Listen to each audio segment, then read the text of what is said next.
अस्सलामु अलैकुम अहबाब। सरप्राइजिंग फैक्ट्स उर्दू में आप सबको खुश आमदीद।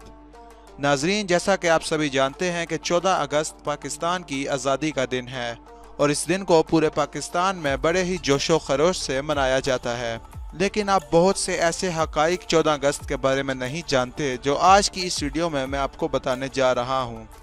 आप देख रहे हैं सरप्राइजिंग फैक्ट्स उर्दू, तो चलें शुरू करते हैं। आपको ये जानकर बहुत हैरानी होगी कि पाकिस्तान 14 अगस्त नहीं बल्कि 15 अगस्त को आज़ाद हुआ था।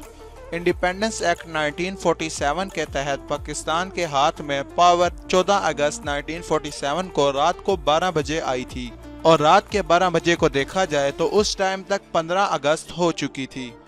कायद आज़म मोहम्मद अली जिन्ना ने पाकिस्तान की पहली सालगिरह भी 15 अगस्त 1948 को मनाई थी। उस दिन उन्होंने पाकिस्तान के लिए दी गई तमाम तर कुर्बानियों को याद किया और अल्लाह ताला का शुक्र अदा किया कि अल्लाह ताला ने हमें ये एक आज़ाद मुल्क दिया। आपको ये जानकर ज़रूर हैरानी होगी कि पाकिस्तान का पहला सरकारी नाम डोमिनियन ऑफ पाकिस्तान था, जिसे बाद में चेंज कर इस्लामिक रिपब्लिक ऑफ पाकिस्तान यानी कि इस्लामी जमहूरिया पाकिस्तान कर दिया गया था। पाकिस्तान इस्लामिक कैलेंडर के हिसाब से 27 रमजानुल मुबारक को आज़ाद हुआ और उस दिन लैलतुल कदर भी है थी, जो कि तमाम तर मुसलमानों के लिए एक बहुत ही मुबारक दिन है और इस मुबारक दिन में अल्लाह ताला ने हमें ये प्यारा मुल्क अता फरमाया। आप ये जानकर ज़रूर हैरान होंगे कि जिस वक्त पाकिस्तान को आज़ादी मिली उस वक्त पाकिस्तान का कुल रकबा 9,43,665 स्क्वायर किलोमीटर था, जो कि बाद में बांग्लादेश की अलहदगी की वजह से सिर्फ 7,96,096 किलोमीटर स्क्वायर रह गया।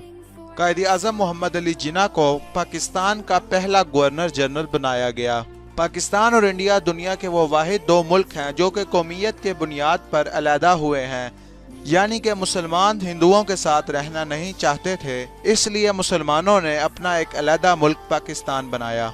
लियाकत अली खान को पाकिस्तान का पहला वजीर आज़म बनाया गया। आपको ये जानकर हैरानी होगी कि पाकिस्तान का पहला सरबराह कोई पाकिस्तानी नहीं था बल्कि वो जॉर्ज 6 था, जो कि यूके का बादशाह था। पाकिस्तान हुकूमत का पहला लोगो स्क्रीन पर दिखाए गए लोगों की तरह था, जो कि बाद में चेंज कर इस सब्ज रंग के लोगों की तरह कर दिया गया। तो दोस्तों, मैं उम्मीद करता हूँ कि आपको 14 अगस्त से जुड़े ये मज़ेदार हकाइक पसंद आए होंगे। अगर आप इस तरह की मज़ीद वीडियोस देखना चाहते हैं तो आप हमारे चैनल को ज़रूर सब्सक्राइब करें, इस वीडियो को लाइक करें और नीचे कमेंट्स में अपने ख्यालात के इजहार करें। आप साथ ही साथ हमें यह भी बताएं कि आप आगे कौन सी वीडियो देखना चाहते हैं। अगर आप चाहें तो आप ये वीडियो अपने दोस्तों के साथ सोशल मीडिया पर भी ज़रूर शेयर करें। अगली वीडियो तक अल्लाह हाफिज़।